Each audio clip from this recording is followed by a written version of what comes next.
Islets is my favorite Metroidvania of the year. It's a charming, relaxing and beautiful game. In Islets it's your task to reconnect and bring peace to the world. On your adventure you find upgrades typical to Metroidvanias, like the double jump, but Islets comes with its own ideas. Exploring the world will reward you with smaller upgrades that modify some of your already existing moves.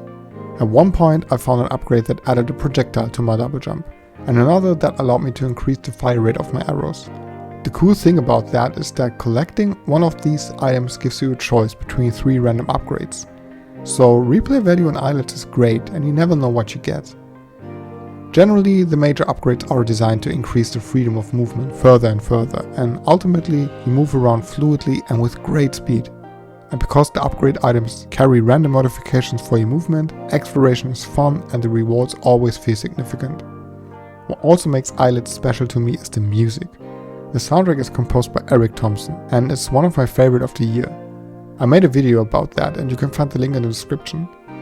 Islets is a short but beautiful game full of great new ideas, a well-balanced difficulty and a charming art style with quirky characters and fantastic movement.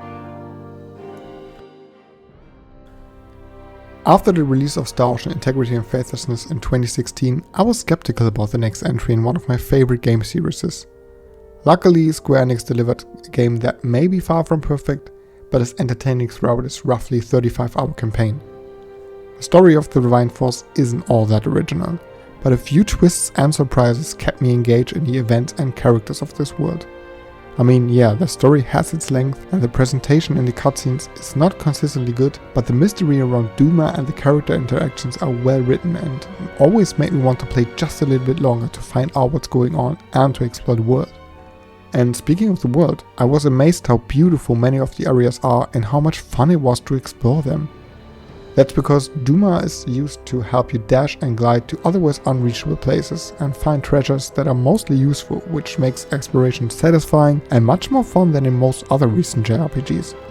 But the best part about the Divine Force is the combat. You assign up to 3 skills in a row for each action button to create a combo you like and find a playstyle that fits you the most.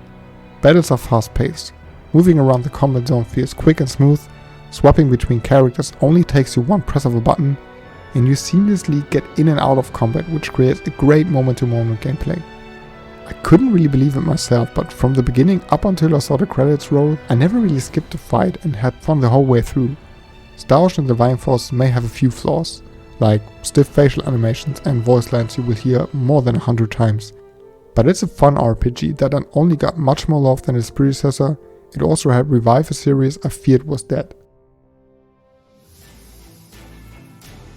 Yes, another Square Enix game, and I assume many would not place that in any top list. And hear me out, I know this game is also flawed. The graphics are kinda blurry, the story is garbage, and the characters are walking dickheads without any personality. I know all that. But man oh man, I had so much fun with this little AA title anyway. Stranger of Paradise is an action RPG inspired by Dark Souls, which feels a lot like Nioh, which is no surprise because it was also developed by Team Ninja. But this Final Fantasy spin-off comes with its own ideas. Here you unlock a ton of different classes you can level up and swap between, which allows for great experimentation and the search for your favorite playstyle. It feels great to play a class you know from other Final Fantasy titles.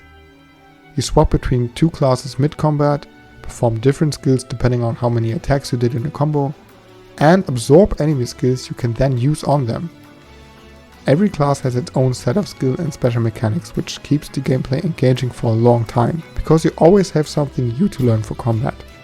For example, the Dragoon attacks differently depending on the direction of the left stick. Magic classes on the other hand, charge their spell, unleash devastating magic and reward good timing and patience. The class and combat system is the core of Stranger of Paradise and the aspect I had the most fun with. Boss fights are also well designed and fun.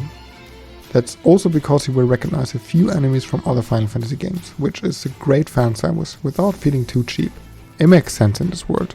Overall, Stranger of Paradise is a little bit stupid, but in no way one-dimensional. The combat is fun as hell and you are constantly introduced to cool new classes and boss fights. If you want a game with heavy focus on combat and deep customization, check this out. Return to Monkey Island is a great comeback of a series I used to play with my father and brothers as a little kid. While the art style may turn people off, I like the cartoony graphics. They create a beautiful and colorful world full of interesting, charming, weird and funny characters. The heart of this point-and-click adventure are of course the puzzles and strange ways to solve them. We rarely get games with such incredibly clever designed puzzles. The further you progress the story, the more complicated the puzzles get. So many items and people you meet are connected to each other, and understanding how things belong together can be unbelievably satisfying. Return to Monkey Island managed to make me feel smart over and over again, because it rewards you if you pay close attention to your surroundings and the conversations you have.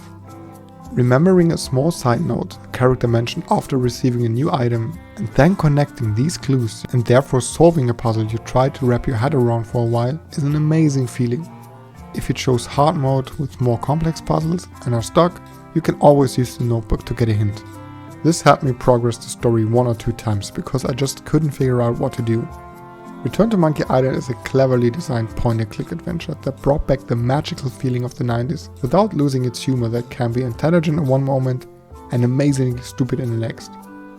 If you love playing the first 2 games in a series, give this one a go. Tiny Tina's Wonderlands kinda surprised me this year. I always liked playing the Borderlands games, and the Dragon Keep DLC from Borderlands 2 has to be one of the best DLC out there. But I didn't expect to have more fun than with Borderlands 3. Tiny Tina's Wonderlands is a spin-off that brings a couple of new ideas to the table, which spiced up the formula quite a bit. I mean, the basic concept is still the same. You run and shoot your way through area after area, kill a boss at the end, collect a ton of loot on the way and try to find the coolest and most crazy weapons in all of video games. But the medieval fantasy setting allows this game to go wild in other directions. You choose your main class at the beginning and later add a subclass to the mix. With that comes a great amount of customization options. Combining different classes to find the best skills that complement each other is a clever idea for a game like Borderlands. Swapping out grenades with magic spells not only makes much more sense in this world, but it also allows for interesting new ways to defeat enemies. And adding actual melee weapons to the loadout makes the gameplay just a little more complex, because you have another item with effects that impact combat. The new tabletop style overworld actually turned out to be a nice addition. It offers a little bit of exploration and things to do besides shooting and really expands the world building. Oh, and speaking of great additions, I had a ton of fun with the endgame. Here you choose different randomly generated dungeon runs with 2 boss fights and kind of a roguelike mechanic. At the end of every stage you get to decide on random factors that apply for the rest of the run that add some effects to your advantage or disadvantage. Tiny Tina's Wonderlands is Borderlands in its core, with awesome new additions and incredibly fun gameplay. And yet another Square Enix game, and my favorite of the year. But it's no surprise, Square Enix released a bunch of games this year and many of them are surprisingly good. To be honest, Crisis Core is kind of a simple game. Level design is pretty linear and character interactions often seem too short in a way that I feel like the developers had more things to tell than they actually did. But on the other hand, this makes sense if you consider that this game was released on a UMD and was therefore limited in a few ways. Reunion is basically the same game. It tells the same emotional prequel story to Final Fantasy VII, and it doesn't rebuild level design or gameplay mechanics, but it does evolve some aspects that makes this an awesome remaster. Combat is way better than in the original. There you had one action button, X, and you had to swap between different actions like spells, special moves and items with the 2 triggers. In the new version you get a more modern combat system. You attack with the square button, dodge with X, and materia is used by holding L1 and pressing one of the action buttons. That makes combat way more action focused, fluid and most importantly fun. Also, the graphics are beautiful and left me excited about what we get to see from the world outside of Midgar and Final Fantasy VII Rebirth. Music and voice lines are also remastered, and in my opinion they did a great job with that. Fighting your way through the story and many side missions is so much fun because you not only get to experience the emotional events that happens before Final Fantasy VII, you are also rewarded by completing the optional tasks. I love it when a game rewards me with things to equip and special attacks to use in combat. In Crisis Core you never really get useless rewards. Crisis Core Final Fantasy VII Reunion is a great remaster. Square Enix improved on the right aspects of the game, like the music, the graphics, the combat, and some quality of life features like a sprint button. The emotional story holds up today and I can't wait for my second and third playthrough. a must-play this year. Xenoblade Chronicles 3 is easily my favorite entry in the series. I loved everything about the story of the first game, but the combat got a bit boring towards the end. The second entry had complicated but fun combat, but while the story had great moments and an awesome presentation, it wasn't all too compelling to me personally. But Xenoblade Chronicles 3 is fantastic in both aspects and delivers so much more. The story of war between two nations, the true intentions behind it, and what it means to be a human with a free will is told in an emotional and engaging way. Monolith Software did something not many RPGs can actually pull off. They managed to make me care about the characters, feel their pain and moments of happiness. The reason for that is the strong focus on the character interactions and development. You have a party of 6 people, 3 from each of the 2 nations. At the beginning, the 2 groups have no choice but to work together. Of course, this causes some conflicts in the group, but the more time the characters spend together, the more they develop relationships and strong bonds, which result in 2 characters fusing to these giant mech things you can also use in combat. Other than in Xenoblade Chronicles 2, the combat system isn't complicated, but it's deep and I had fun throughout the roughly 100 hours I spent with the game. You have a ton of different classes to choose from, with one of 3 roles they take. 3 skills from each class, plus 3 skills from another class you already leveled up. You can fuse the skills in combat to increase damage. You can fuse with one teammate to do this mech thing I talked about. You have to take the right position to maximize your damage, etc, etc. There is an incredible depth to the combat mechanics, and Monolith Software managed to find a sweet spot between spicing our combat with different mechanics and making it approachable and easy to get into. Xenoblade Chronicles 3 is a huge game with fantastic characters, emotional story moments and thrilling combat. It's definitely one of the best games on the Switch. God of War Ragnarok completely blew me away. I played the game from 2018 for the first time this year, right before Ragnarok came out, and I can confidently say one thing. God of War from 2018 is a great game, but Ragnarok improved on basically everything. The story felt more emotional to me because of the epic scale and ending. The performances and some of the scenes are so incredibly well written and acted, they should win an Oscar for that. Seeing the relationship between Kratos and Atreus develop from the first game into how these 2 characters interact with each other now is just heartwarming to see. All the other characters are also well written, interesting and full of personality. If I had to pick my favorite character, it would be Odin. The performance here was one of the best I saw in all of video games. Also, Ragnarok improved things about the combat I wouldn't have dreamed of after playing the 2018 entry. Not only does Kratos feel just a little bit more agile, Santa Monica Studios added cool things to the mix. Holding triangle, for example, infuses your weapon with the element which increases damage and changes the moves a bit. But I won't show you more of the improvements because many of these changes for combat are actually intertwined with the story, and I wouldn't want to spoil that. The only thing that could be counted as a negative aspect about God of War Ragnarok is in fact the pacing. After finishing a story section, every area opens up and you get tons of optional stuff to do that interrupts the story a bit.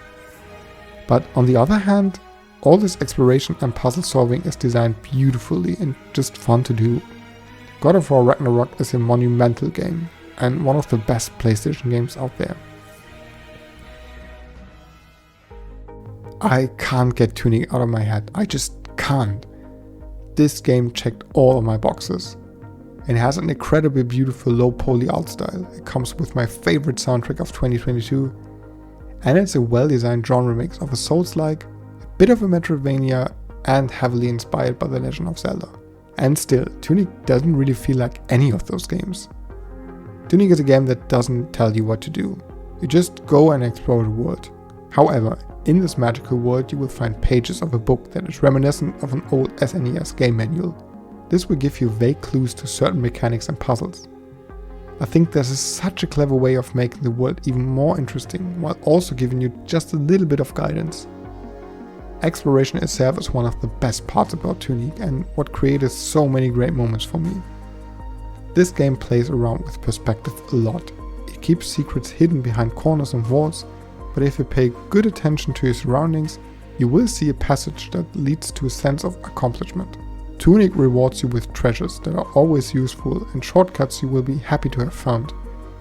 Because this game can be quite tough. Especially boss fights are not easy but memorable and the highlight of the combat. Tunic is a haunting, melancholic, tough, but also beautiful, charming and most importantly fun experience. And definitely one of my favorite indie games of all time. Oh man, this year was so amazing, so I'll take a few seconds to give some incredible games a shout out. Chain Echoes is amazing, I just didn't have enough time to play all of it yet. Asterigos was a surprisingly fun game. Ollie Ollie World is fast and cool. Kirby and the Forgotten Land was also a great Nintendo title. Rogue Legacy 2 is one of my favorite roguelikes. Stray was great, Lost Ark was awesome, Hark was fun, and there were so many more great games. But now, let's get into my number one. What is left to say about Elden Ring that hasn't already been said this year? Everyone knows about the genius behind this fantastic game. For me personally, Elden Ring is the best From Software title, and it quickly became one of my favorite games of all time. It has one of the greatest open worlds ever created. There are so many secrets to find. Tombs, caves, mines and ruins are hidden everywhere in the lands between. And in all of them you find treasures that are useful and feel significant to the gameplay. May it be a new spell, weapon, armor or summon, everything can be the one thing that changes your playstyle completely. That way From Software created an amazing feeling of freedom in the exploration itself and the customization too. From boss fights to level design, Elden Ring never ceased to astonish me. Dungeons like Stormway Castle and enemies like Godric the Grafted are just some examples of top tier design by From Software. No matter if we are talking about the world, the amount of weapons or enemies, or the deep lore, the sheer scale of this game is unimaginable and keeps players around the world in this world for hundreds to thousands of hours. Elden Ring is a masterpiece and in my opinion, one of the best games ever created.